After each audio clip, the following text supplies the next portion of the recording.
तो दोस्तों आज की इस वीडियो में हम शुरू करने जा रहे हैं अपने चैप्टर नंबर 4 मैन्युफैक्चरिंग इंडस्ट्रीज़ का नया topic contribution of industries to national economy. तो पहले टॉपिक समझते हैं है क्या। टॉपिक हमसे कह रहा है कि contribution of industries to national economy, हमारी इकोनॉमी अर्थव्यवस्था में मैन्युफैक्चरिंग इंडस्ट्रीज़ का कितना योगदान है। तो चलिए पढ़ते हैं। Over last 2 decades in our economy industry sector has contribution of 27%। तो पिछले 20 सालों में 1 decade is equals to 10 years, so 2 decades is equals to 20 years।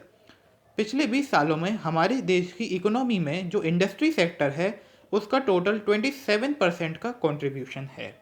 अगर जिन लोगों को इकोनॉमी नहीं पता है तो मैं उन्हें बता दूं कि economy is a place where all the exchanges takes place.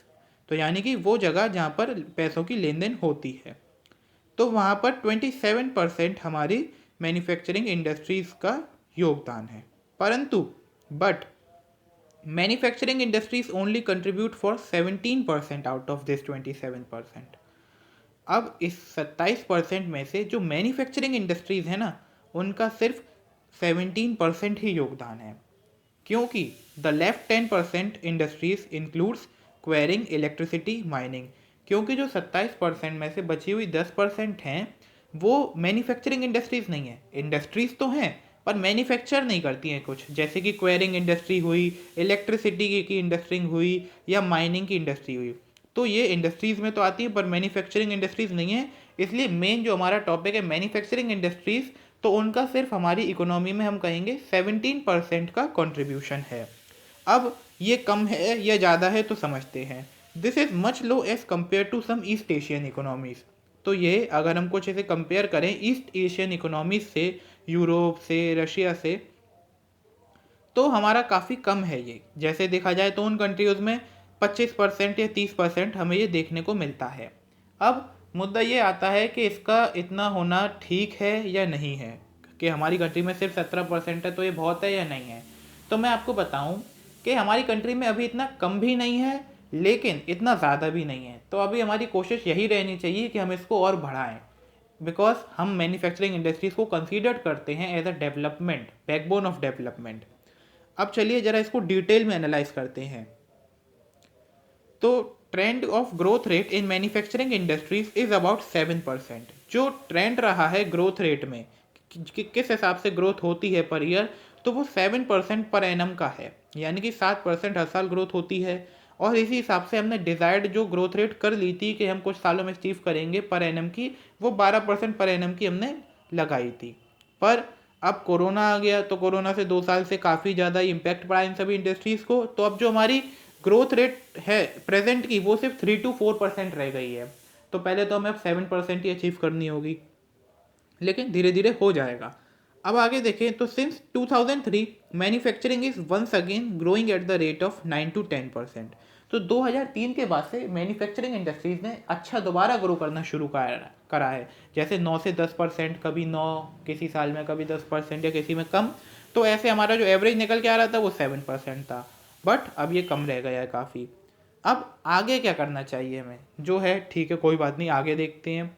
तो भाई आगे बोला गया है with appropriate policy intervention by the government, यानी कि गवर्नमेंट के द्वारा लाई जाने वाली पॉलिसीज़ के द्वारा जो बिल्कुल सही बैठेंगी इस क्षेत्र में, and renewed efforts by the industry to improve productivity, and industry के द्वारा किए जाने वाले प्रयास जो कि प्रोडक्टिविटी बढ़ाएंगे, प्रोडक्शन बढ़ाएंगे, अगर अच्छे होते रहे जैसे हो रहे हैं, हम कोशिश कर रहे हैं, तो economist predict that manufacturing can achieve its target over next decade.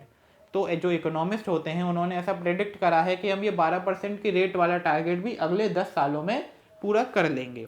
कब? जब हमारी गवर्नमेंट की सही पॉलिसीज़ आएंगी, उन्हें एग्जीक्यूट करा जाएगा और हम अपनी इंडस्ट्रीज़ में प्रोडक्टिविटी बढ़ाने की कोशिश करेंगे लगातार, तभी हम ये अचीव कर पाएंगे अगले 10 सालों में, वरना नहीं। इसी बात के लिए गवर्नमेंट ने काउंसिल भी बनाई है जिसका नाम है नेशनल मैन्युफैक्चरिंग कॉम्पिटेटिवनेस काउंसिल। तो इसका काम यही है कि ये ऑब्जेक्टिव को अचीव करने के लिए नई नई पॉलिसीज़ को सोचे, इंटरवेंशंस को सोचे। इसका काउंसिल का बस यही काम है। तो ये 1 मार्क में क्वेश्चन आ सकता है कि what is the work of NMCC, या फुल फॉर्म बताइए एनएमसीसी की, तो आप बता दीजिएगा नेशनल मैन्युफैक्चरिंग कॉम्पिटेटिवनेस काउंसिल।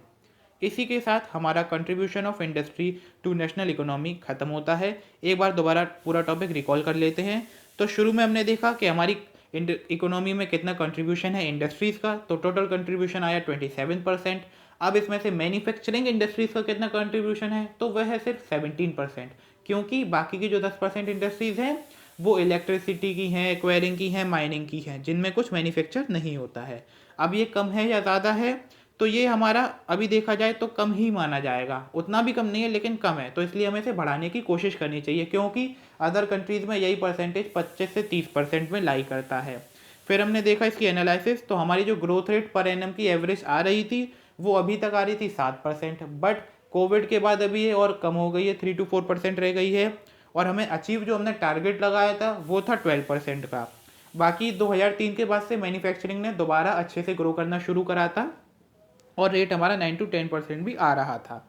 अब आगे क्या करना चाहिए, अब ये ग्रोथ रेट इतना कम हो गया है, तो उसके लिए गवर्नमेंट को सही पॉलिसीज़ लानी है, उनको देश में एग्जीक्यूट कराना है, और बाकी इंडस्ट्रीज़ को अपनी तरफ से पूरी कोशिश करनी है कि वो प्रोडक्टिविटी बढ़ाने के नए नए तरीके ढूंढें या उस हिसाब से अपना काम करें। तो इससे हम अपना टारगेट अगले 10 सालों में अचीव कर लेंगे। बाकी गवर्नमेंट ने जो काउंसिल बनाई है कि इस टारगेट को अचीव करने के लिए पॉलिसीज़ बनाने के लिए, तो उस काउंसिल का नाम है एनएमसीसी, जिसकी फुल फॉर्म है national competitiveness council, sorry national manufacturing competitiveness council. तो इस काउंसिल का काम यही है कि वो पॉलिसीज़ बनाए और उन्हें लागू कराए।